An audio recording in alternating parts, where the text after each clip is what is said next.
Hey, this is Dr. Marisa, women's hormone expert, author, and the host of the Essentially You podcast.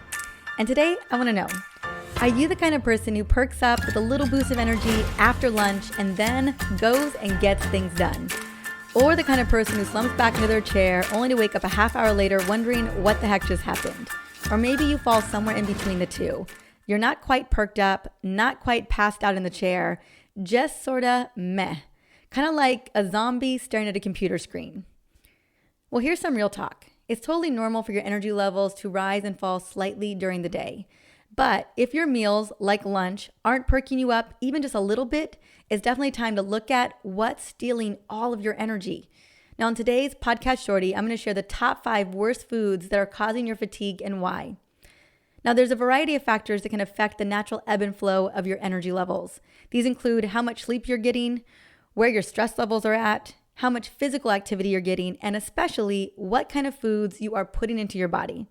Generally speaking, a good nutrient-dense meal should refuel the tank. It should give you some kind of energy boost. And I'm not talking about the sugar rush you get from that chocolate cupcake at 3 o'clock in the afternoon. That's exactly the opposite of the type of energy that I'm talking about, because you and I both know that that chocolate cupcake is just going to lead to a big blood sugar spike and crash. And you're going to be wanting a second one of those at 4:30 in the afternoon. No, I'm talking about that real feeling of satisfaction and energy that you get from a great nutrient-dense meal that has you ready to go and handle business. So what I want to share are some of the common types of foods that could be stealing your energy. And first, it's important to understand why food can cause fatigue in the first place. Now, there are a number of reasons why this can happen. Your food could be too high in sugar. And honestly, that list is endless. From candy to Starbucks to every coffee place to pretty much everything down the aisles of grocery stores.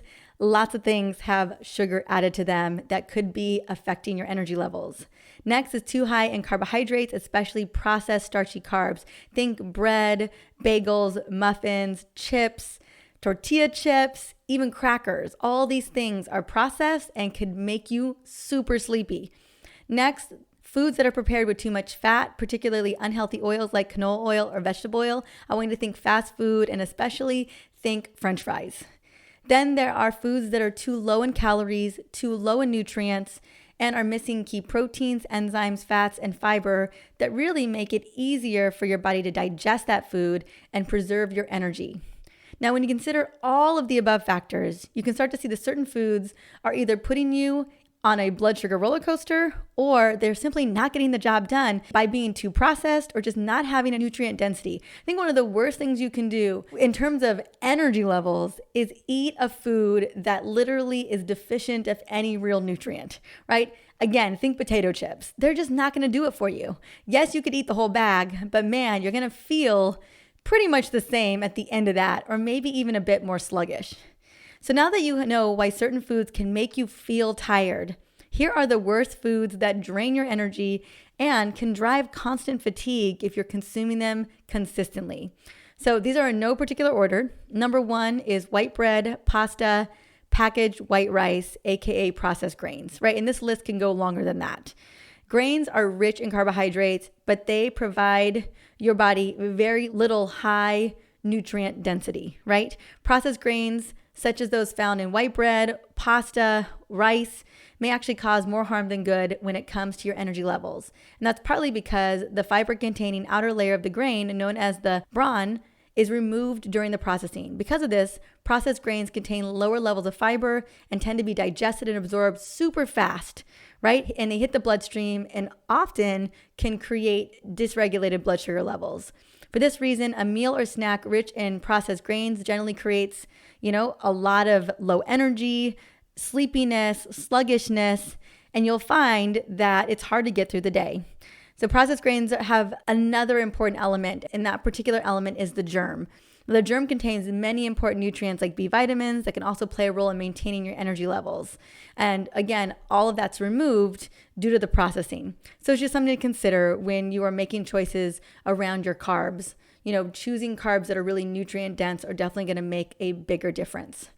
Number 2, breakfast cereal, flavored yogurt, and anything with added sugar. So many foods on the market are packed with added sugar, which when consumed too frequently can take a toll on your energy levels.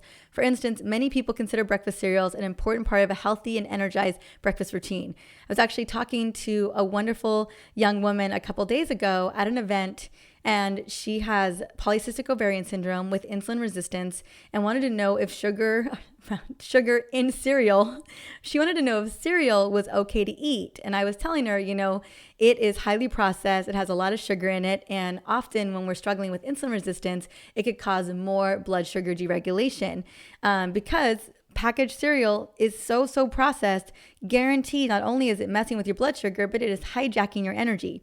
And that's because all cereal on the market has very little fiber and, again, significant amounts of added sugar. In fact, sugar make up as much as 50% of the total carbs found in many of the popular breakfast cereals today. This combination of high sugar, low fiber content will 100% spike your blood sugar and insulin levels. And again, you're going to experience maybe a slight energy boost, but then followed by a crash.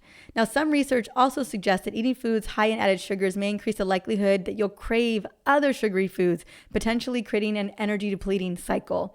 Other popular breakfast foods that tend to contain high levels of added sugar are yogurts, juices, muffins, granola bars, obviously some types of breads, fruit smoothies. I mean, the list goes on. And I have a lot of episodes here on the show talking about how to create a thermogenic breakfast, a metabolically healthy breakfast, so that you really feel ready to thrive throughout the day and not feel like you are energy crashing by 11 a.m.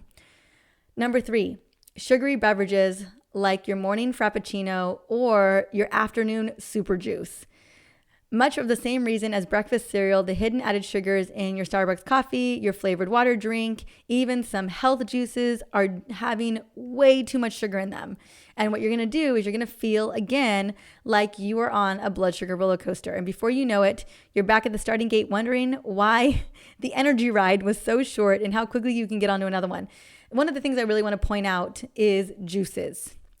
Unless it's a full-on veggie juice, if it's got a little bit of pear or apple, again, because we've removed all the pulp, we've removed all the fiber from that particular drink, it's just going to hit the bloodstream so fast. So I want you to be super conscious when it comes to juices.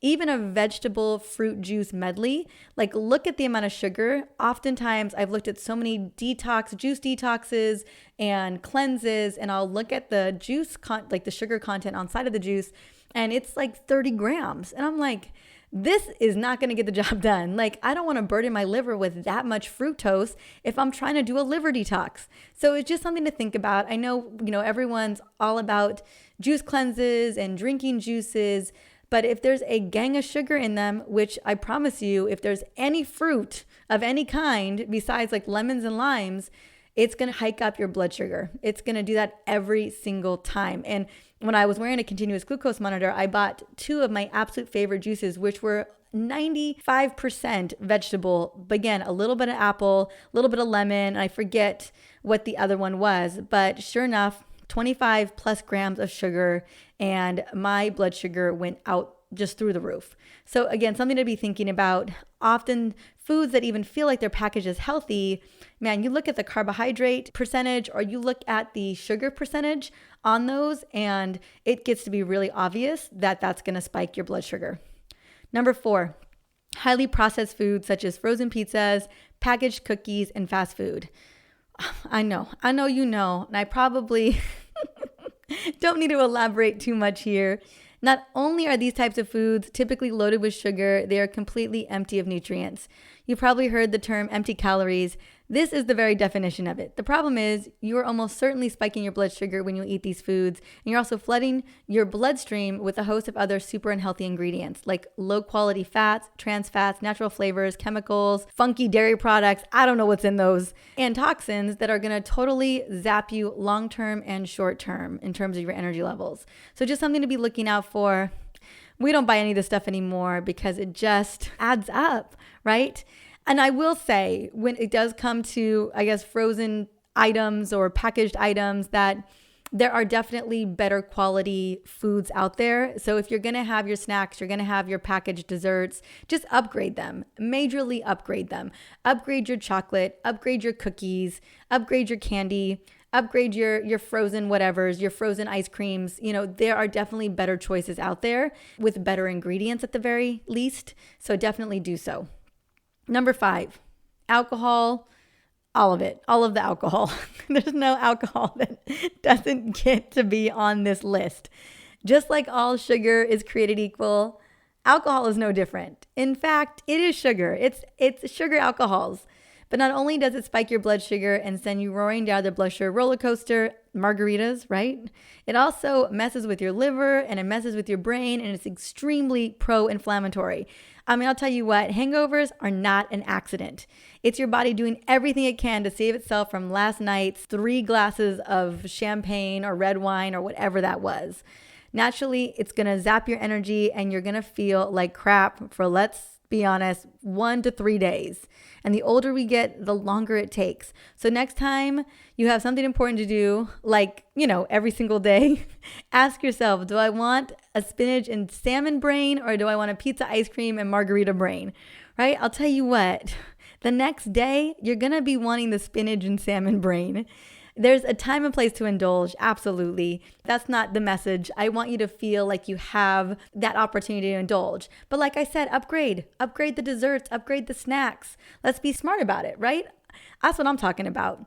Just note that when we are putting these types of food into our body, as I've shared before, it is our future gut. It is our future mitochondria. It is our future brain. You have to ask yourself, what do I want my future brain to look like? And how do I want my future mitochondria to respond? And how do I want to feel in 30 days? These are the types of questions you'd be asking yourself. It isn't about deprivation as it is about loving your body and making really healthy choices that are going to ultimately get you the result that you're looking for. And I know that energy is on the docket. I know that good brain function is on the docket. And so if you are concerned about fatigue, sluggishness, trying to get through the day, it's going to be, slowly but surely removing some of these processed foods or highly sugary foods, because I'll tell you what, when you replace them with a nutrient density meal, man, it's all the difference. For example, I'm going to finish this up pretty quickly, but today for lunch, I had arugula salad with a little bit of lentils, not too many, and I had a slew of veggies. And then we had grilled chicken, and I had this really yummy tahini sauce that I put on top with a couple of cashews and a little bit of olive oil and some avocado. And man, I was so hungry too. Man, I demolished this lunch. I remember finishing up because I had so many podcast episodes to do. We're taking off for Italy tomorrow. And I just was like, okay, I can go handle this. I've got 5 more episodes I got to handle. Let me go do this. I just felt energized. And I thought to myself as I was finishing up this episode today that this is how you want to feel. This is what you're looking for at the end of that meal at, 12:30 in the afternoon. Either I'm going to go for a walk or I'm going to go handle my meeting, but I feel like I can go and handle business. I don't feel like I'm about to fall asleep or pass out or need to take a little nap, right? And that's what I really want for you, is I want you to be feeling that energy right after that meal and throughout the rest of your day. So again, if you are loving these tips, be sure to subscribe for more easy tips on how to heal your hormones and upgrade your health. Until the next episode, have an amazing day.